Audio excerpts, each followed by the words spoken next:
السلام علیکم ورحمۃ اللہ وبرکاتہ۔ اعوذ باللہ من الشیطان الرجیم،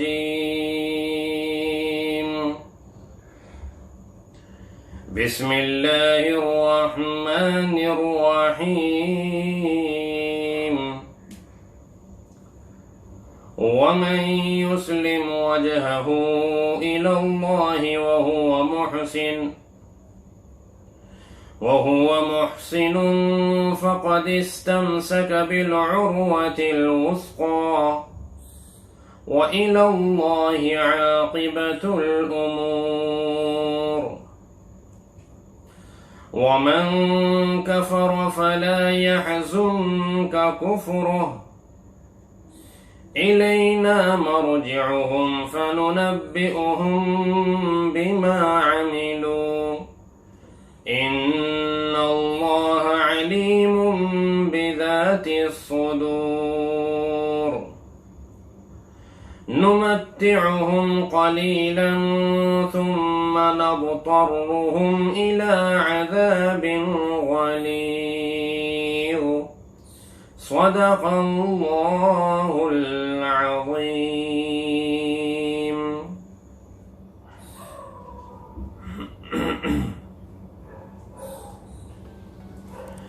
یہ سورہ لقمان کی آیت نمبر 22، 23 اور 24 تلاوت کی گئی ہے۔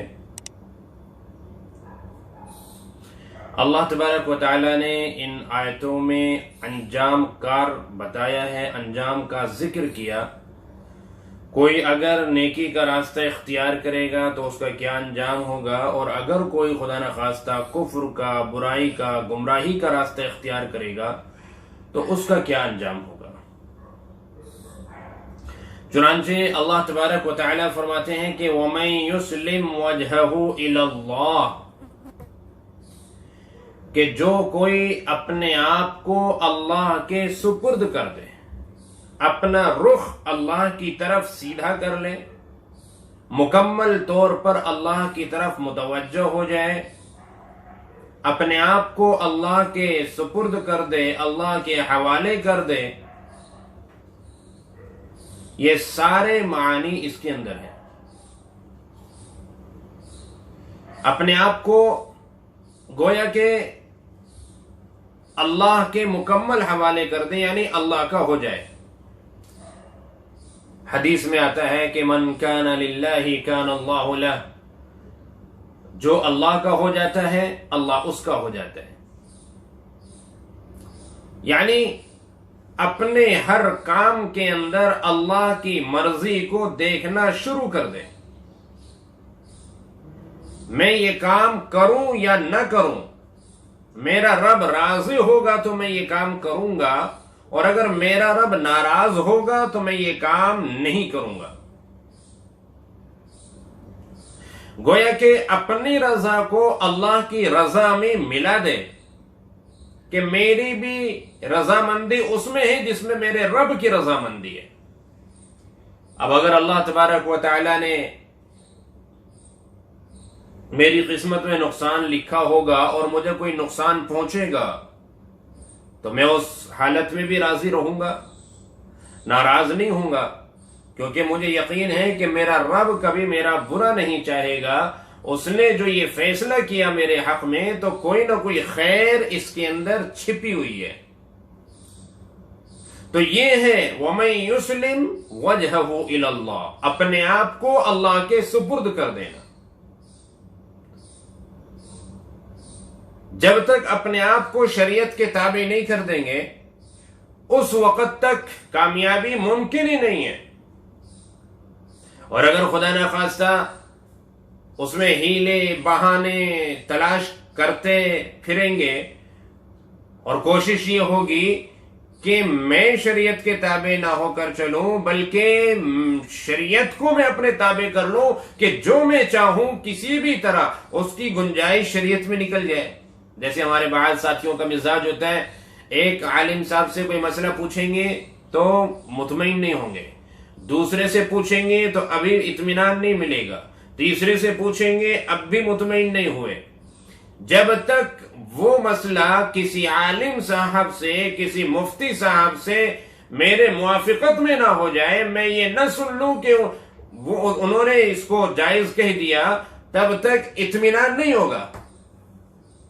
ہاں، جب کسی ایک جگہ سے یہ سن لیں گے کہ گنجائش ہے، آپ ایسا کر سکتے ہیں، بس اب ہم مطمئن ہو کے بیٹھ جائیں گے کہ بھئی میں نے تو فتویٰ لیا ہوا ہے اور فلاں مفتی صاحب نے اور فلاں عالم صاحب نے مجھے بتایا تھا، تو اس لیے بھئی میں تو اس کام کو کروں گا، میرے لیے جائز ہے۔ یعنی اگر 10 علماء نے اس کو ناجائز قرار دیا ہے تو اس پر اطمینان نہیں ہوا، اور نہ وہ علماء کچھ جانتے ہیں بیچارے، جنہوں نے یہ کہہ دیا کہ ہاں یہ ٹھیک ہے، آپ ایسا کر لو۔ تو چونکہ ہمارا مزاج یہ بن گیا کہ ہم شریعت کے تابع اپنے آپ کو نہ کریں، بلکہ شریعت ہمارے تابع ہو جائے کسی طرح، اور جو میں کرنا چاہتا ہوں مجھے کسی بھی حال میں اس کی اجازت ملنی چاہیے۔ اور اب اس میں یا تو ہم یہ طریقہ اختیار کرتے ہیں کہ الگ الگ علماء سے معلوم کریں گے اور ہم مطمئن ہو کر بیٹھیں گے نہیں جب تک ہمارے مزاج کے مطابق، ہماری چاہت کے مطابق مسئلہ ہمیں نہیں ملے گا، یا پھر دوسرا طریقہ ہم یہ اختیار کریں گے کہ اس کے اندر کچھ نہ کچھ رد و بدل کرتے رہیں گے، اس میں کوئی ہیلا، کوئی بہانہ، کوئی مجبوری، کوئی پریشانی، کوئی نہ کوئی بات اس طرح کی بتاتے رہیں گے کہ تاکہ وہ میرے حق میں ہو جائے۔ اللہ فرماتے ہیں کہ یہ نہیں چلے گا۔ وَمَن يُسْلِمْ وَجْهَهُ، اپنے کو اللہ کے حوالے کر دے، اپنے آپ کو اللہ کے سپرد کر دے، اور اس معاملے میں وَهُوَ مُحْسِن، وہ محسن ہو، یعنی کہ اخلاص کے جذبے سے پر ہو، کسی طرح کا کوئی دکھاوا، کوئی ریاکاری نہ ہو، کوئی اور دنیاوی مقصد نہ ہو، کیونکہ کئی دفعہ انسان دین میں لگتا ہے اپنے کسی دنیاوی نفع کی خاطر، یعنی دین کا کام تو کر رہا ہے اور وہ دین میں لگا ہوا ہے، لیکن اس کا مقصد اللہ کی رضا نہیں ہے، وہ اخلاص نہیں ہے، بلکہ اس کا مقصد کچھ اور ہے۔ اس مقصد کے تحت، اپنی دنیا میں کسی غرض کے تحت وہ دین کے کام میں لگا ہوا ہے۔ اللہ رب العزت فرماتے ہیں کہ یہ بھی نہیں چلے گا۔ وَهُوَ مُحْسِن، وہ نیکی پر ہو، یعنی کہ اخلاص ہو اس کے اندر، اپنے آپ کو اللہ کے حوالے کرنا، ہر کام میں اللہ کی مرضی کو تلاش کرنا، جائز اور ناجائز کو دیکھنا، اور اس کے ساتھ ساتھ اخلاص کا بھی ہونا۔ جس کے اندر یہ چیز پائی جائے، اللہ فرماتے ہیں فَقَدْ اسْتَمْسَكَ بِالْعُرْوَةِ الْوُثْقَىٰ، تو اس نے بہت ہی مضبوط حلقہ، بہت ہی مضبوط کڑا پکڑ لیا۔ کوئی انسان اوپر سے گر رہا ہو اور کوئی مضبوط کڑا اس کے ہاتھ آ جائے، کوئی مضبوط حلقہ اس کے ہاتھ آ جائے جسے وہ مضبوطی سے پکڑ لے، تو اب گرنے کے چانس نہیں ہے، اب گر نہیں سکتا۔ ہاں، اگر خود ہی اس نے چھوڑ دیا تو جائے گا گڑھے کے اندر، جائے گا تباہی کے اندر، لیکن اگر اس نے نہیں چھوڑا اور اسے مضبوطی سے پکڑے رکھا تو آپ یقین جانیے کہ پھر یہ ٹوٹنے والا نہیں ہے، چونکہ یہ جو حلقہ ہے، یہ جو کڑا ہے جسے اس نے پکڑا ہے، یہ بڑا مضبوط ہے، کچھ بھی ہو جائے یہ ٹوٹ نہیں سکتا، بس انسان کو مضبوط ہونے کی ضرورت ہے۔ یہ مثال اللہ رب العزت نے دی ہے۔ دنیا میں حالات آئیں گے، آندھیاں آئیں گی، تھپیڑے آئیں گے، بڑی سخت لہریں آئیں گی جو ادھر سے ادھر بہا کر لے جانے کی کوشش کریں گے۔ اگر آپ مضبوطی سے اس کڑے کو پکڑے رہے، اپنے آپ کو اللہ کے آپ نے صحیح معنوں میں سپرد کر دیا، حوالے کر دیا، اور قرآن اور مزید قرآن کریم کو اور حدیث کو اگر مضبوطی سے پکڑ لیا، تو آپ نے وہ مضبوط حلقہ پکڑ لیا کہ تیز تر آندھی بھی آپ کو ہلا نہیں پائے گی، اور آپ حق پر قائم رہیں گے، جمے رہیں گے۔ تو یہ مضبوط کڑے سے اللہ تبارک و تعالی نے اس کی تشبیہ دی ہے شریعت کی، کہ آپ نے اپنا تعلق چونکہ اللہ سے جوڑ لیا، اور یہ جو اللہ سے تعلق جڑتا ہے یہ اتنا مضبوط ہوتا ہے کہ پھر کچھ بھی ہو۔ فرعون نے دھمکیاں دی 70,000 جادوگروں کو کہ تمہارے ہاتھ پیر کٹوا دوں گا اور میں تم کو سولی پہ چڑھا دوں گا، ورنہ تو تم واپس اپنے پرانے مذہب پر آ جاؤ، لیکن فرعون کی دھمکی کا کچھ بھی اثر نہیں ہوا. انہوں نے کہا کہ اب ہمیں پرواہ نہیں ہے اس بات کی، تو ہمیں سولی پر چڑھا یا تو ہمارے ٹکڑے کر دے. لیکن ایمان دل کے اندر گھر کر چکا ہے، ہم موسیٰ علیہ السلام کے رب پر ایمان لا چکے ہیں. تو یہ ہے مضبوط کڑا کہ بڑی سے بڑی دھمکیاں، بڑی سے بڑی آندھی، بڑے سے بڑے زلزلے قدم نہیں ہلا سکتے، ڈگمگا نہیں سکتے. وَإِلَى اللَّهِ عَاقِبَةُ الْأُمُورِ، اور اللہ ہی کی طرف ہر معاملے کا انجام، ہر کام کا انجام پہنچنا ہے. یعنی آخر کار سب کو اللہ کے پاس جانا ہے. جنہوں نے اللہ سے اپنے تعلق کو مضبوط کیا، جنہوں نے اپنے آپ کو اللہ کے حوالے کیا، اخلاص کے ساتھ اللہ کی رضا کو تلاش کیا، تو وہ بھی اللہ کے پاس پہنچیں گے. اور جنہوں نے اپنا تعلق اللہ سے نہیں جوڑا، اللہ سے قائم نہیں کیا، اور وہ کفر کی اور شرک کی اندھیری میں اور تاریکی کے اندر وہ پڑے رہے، تو ان کو بھی بہرحال اللہ کے پاس جانا ہے. تو اللہ فرما رہے ہیں کہ ہر ایک کو آنا میرے ہی پاس ہے، کوئی بچے گا نہیں. تو لہذا خیر اسی میں ہے، فائدہ اسی میں ہے، نفع اسی میں ہے کہ اپنا تعلق اللہ سے مضبوط کر لیا جائے. اب اتنے دلائل کے ساتھ اور طرح طرح کی مثالیں پیش کرنے کے باوجود اگر کوئی ایمان قبول نہیں کرتا ہے، اسلام کے حلقے میں داخل نہیں ہوتا ہے اور اللہ سے اپنا تعلق نہیں مضبوط کرتا ہے، وہ کفر میں ہی پڑا رہنا پسند کرتا ہے، اور وہ جو ظلمت اور گمراہی کی دلدل میں جو وہ پھنسا ہوا ہے اس میں سے وہ نکلنا نہیں چاہ رہا ہے، اللہ فرماتے ہیں تو پھر آپ بالکل غم نہ کریں اس کی حالت کو دیکھ کر. آپ اس کی حالت کو دیکھ کر غم نہ کریں، چونکہ اللہ کے نبی صلی اللہ علیہ وسلم کو بہت زیادہ رنج و غم ہوا کرتا تھا جب آپ دیکھتے تھے کہ میرا امتی جہنم کی طرف جا رہا ہے اور وہ جنت کی طرف نہیں آ رہا ہے، وہ ایمان قبول نہیں کر رہا ہے، اپنے رب کو نہیں پہچان رہا ہے، کفر و شرک کی دلدل میں ہی پھنسا ہوا ہے. تو بہت ہی زیادہ رنج و غم آپ کو ہوا کرتا تھا. تو اللہ تبارک و تعالی آیت نمبر 23 میں آپ صلی اللہ علیہ وسلم کو تسلی دے رہے ہیں کہ ومن کفر، کہ جس نے کفر کیا یعنی انکار کیا، حق کا انکار کرنا. یہ جو لفظ کفر ہے نا، یہ ایک کامن لفظ ہے، یعنی یہ دونوں طرف استعمال ہوتا ہے. ایمان والوں کے لیے بھی اللہ پاک نے قرآن کریم کے اندر کفر کا استعمال کیا، لفظ کفر کا ایمان والوں کے ساتھ، چونکہ وہاں ایمان والوں نے حق کا نہیں باطل کا انکار کیا ہے. فَمَن يَكْفُرْ بِالطَّاغُوتِ وَيُؤْمِن بِاللَّهِ فَقَدِ اسْتَمْسَكَ بِالْعُرْوَةِ الْوُثْقَى. وہاں اللہ تبارک و تعالی نے فرمایا، یہ آیت الکرسی کے بعد والی جو آیت ہے، لا اکراہ فی الدین قد تبین الرشد من الغی فمن یکفر بالطاغوت، جس نے طاغوت کا انکار کیا، جس نے باطل کا انکار کیا، شیاطین اور ان کے کارناموں کا انکار کیا، اس کی طرف نہیں گئے وہ، اور وہ اللہ پر ایمان لائے، کفر سے شرک سے اپنے آپ کو بچایا، تو فقد استمسک بالعروۃ الوثقی. یہی الفاظ اللہ نے وہاں بھی استعمال کیے ہیں کہ اس نے بہت ہی مضبوط حلقہ پکڑ لیا، بہت ہی مضبوط کڑا اس کے ہاتھ میں آ گیا، اب وہ گر نہیں سکتا، اب وہ اس کو چوٹ نہیں لگ سکتی، بلکہ وہ سیف ہے. تو اللہ تبارک و تعالیٰ فرماتے ہیں کہ جس نے کفر کیا تو آپ اس کے کفر کرنے پر، اس کے انکار کرنے پر، آپ اس کے انکار کرنے پر ہرگز غم نہ کریں.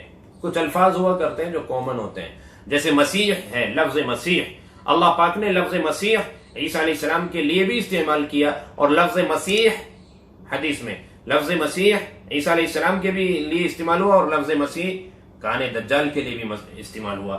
تو عیسیٰ علیہ السلام چونکہ مسیح کے معنی مٹانے کے ہیں، تو عیسیٰ علیہ السلام باطل کو مٹائیں گے اور کان دجال حق کو مٹانے کی کوشش کرے گا. دونوں کا نام مسیح رکھا گیا، مسیح آتا ہے.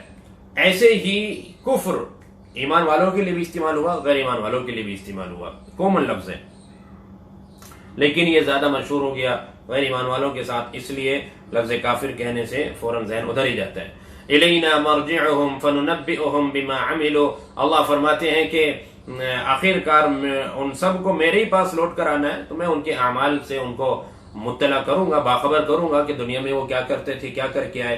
انہوں نے میرے نبی کا انکار کیا، میرا انکار کیا، قرآن کریم کا انکار کیا، اپنے رب کو نہیں پہچانا، اپنے رب کا انکار کیا، تو میں ان کو ان کے اعمال کے بارے میں بتاؤں گا کل قیامت کے دن. اور وہ رب ایسا ہے کہ اس کے سامنے تمام اعمال ہر ایک کے کھلی کتاب کی طرح ہے، چھپے ہوئے نہیں ہے، پوشیدہ نہیں ہے، وہ کسی بھی عمل سے غافل نہیں ہے. وہ تو ایسا ہے کہ ان اللہ علیم بذات الصدور، کے بلا شبہ اللہ سینوں میں، دلوں میں جو بات ہے، دل کے اندر جو خیالات ہے، ان کو بھی جاننے والا ہے. تو جو رب دل کے خیالات کو بھی جانتا ہے تو وہ ان کے عقیدوں کو بھی جانتا ہے کہ ان کا عقیدہ کیا ہے، دل میں دماغ میں وہ کیا عقیدہ لے کر بیٹھے ہوئے ہیں، وہ اسے بھی اچھی طریقے سے جانتا ہے۔ کل قیامت کے دن ہر ایک کو اس کے عقیدے کے بارے میں اور اس کے اعمال کے بارے میں، اس کے جو اندر کے خیالات تھے، کس طرح کی تھاٹس تھی، کس طرح کے وچار تھے اس کے، وہ کل قیامت کے دن ان کو بتائے گا، ان کو آگاہ کرے گا، اور پھر اس کے مطابق فیصلہ ہوگا۔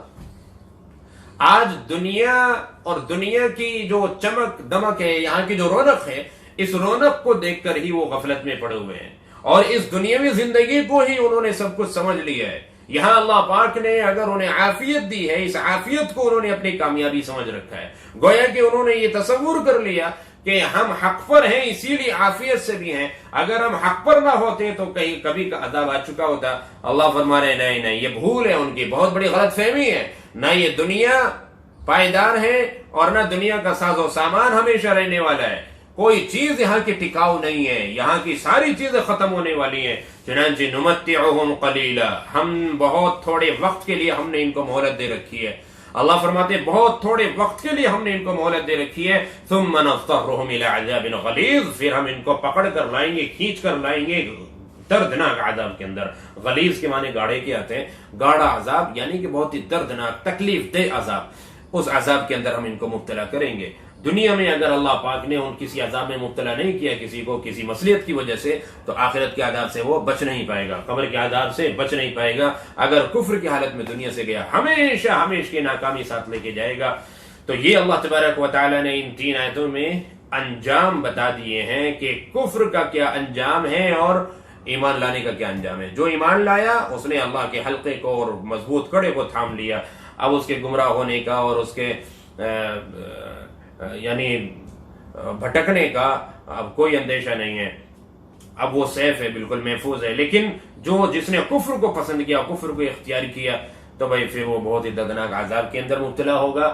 آج نہ صحیح، کل مرنے کے بعد اس کو یہ جو اللہ پاک نے شرک پر جو عذاب کا اللہ نے ذکر کیا، اس کے اندر اس کو ضرور مبتلا ہونا ہے۔